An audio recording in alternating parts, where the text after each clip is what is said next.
Hey, what is up? Welcome back to another video. In this video, I'll be going over the ways you can obtain coins in Frozen Flame, as well as my own methods in getting large amounts of them. In order to obtain some of the good blueprints or weapons in this game, it's important that you have a good amount of coins on hand. Now let's go over 4 methods in which you can obtain these coins. The first of these methods are quests. Quests are scattered throughout the world, and they vary in the amount of rewards and coins you get. This is a decent way of getting gold overall.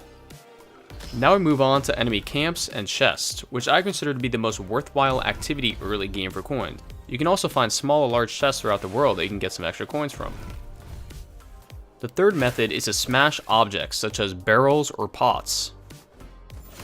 When smashing pots, you also have a small chance of spawning a monster which drops even more gold. Pots respawn in the world, which makes it great for when you run out of quests to complete or just chests to open. The last and typically worst way to gather coins is by killing regular enemies.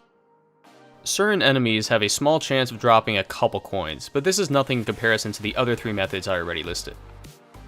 Like I mentioned earlier, you can use these coins to buy a variety of items. These can range from helmets, to blueprints, to weapons, to resources, and even to potions. Some of these items are also really important to the game. For instance, Woodhead sells an energy potion blueprint. 10 energy potions are required in order to create the Deconstructor. Now that we've gone over what gives coins in this game, and what you can use these coins for, let's get on to my own strategies and how to obtain large amounts of them. I'll be covering 2 different methods, one being low risk, low reward, and the other being high risk, high reward. This is the low risk strategy. All it entails is clearing 2 ruins, which have a lot of pots in them. You also have a small chance of spawning the monsters, which will give you the most coins overall. After running this through a couple times, I average about 45 coins per run. Now this is really dependent on how many monsters spawn from the pots, or how many coins you get per pot. Once you're done with that ruin, you're going to head over to this one. This one has a lot less pots, but it's still worthwhile because it only takes about 30 seconds to get here. I only got 1 monster to spawn in this run, which was a little unlucky, so I ended up only getting 20 coins. But as I said before, this is low risk, low reward. This is meant for low level players or people that don't want to necessarily fight enemies. And now that we've gone over this, let's go into the strategy that will make you a lot of gold.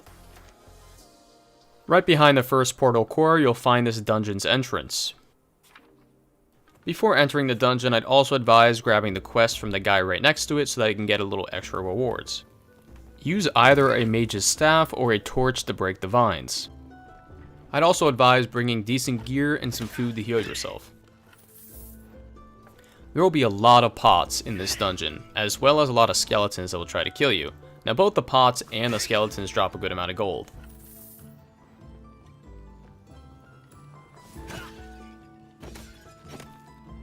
You'll also have monsters that spawn upon breaking the pots, so be careful of this as well.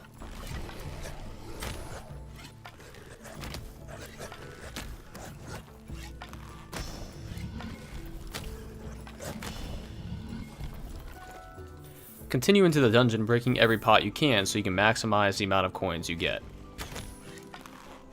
The skeletons are pretty easy, but they do inflict fire damage, so be careful not to get hit.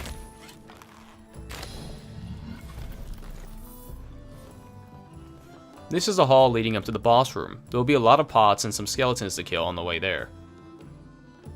At the end of the hall, you'll come to a room where a mini-boss called Ironbound will spawn. Now be aware that Ironbound does a lot of poison damage, so bring stuff that will negate this. He also has a lot of protection on his head, so don't aim for headshots if you're using a bow.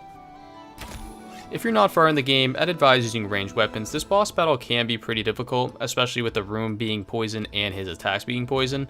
But once you get the hang of it, you can easily kill this boss and just avoid his minions.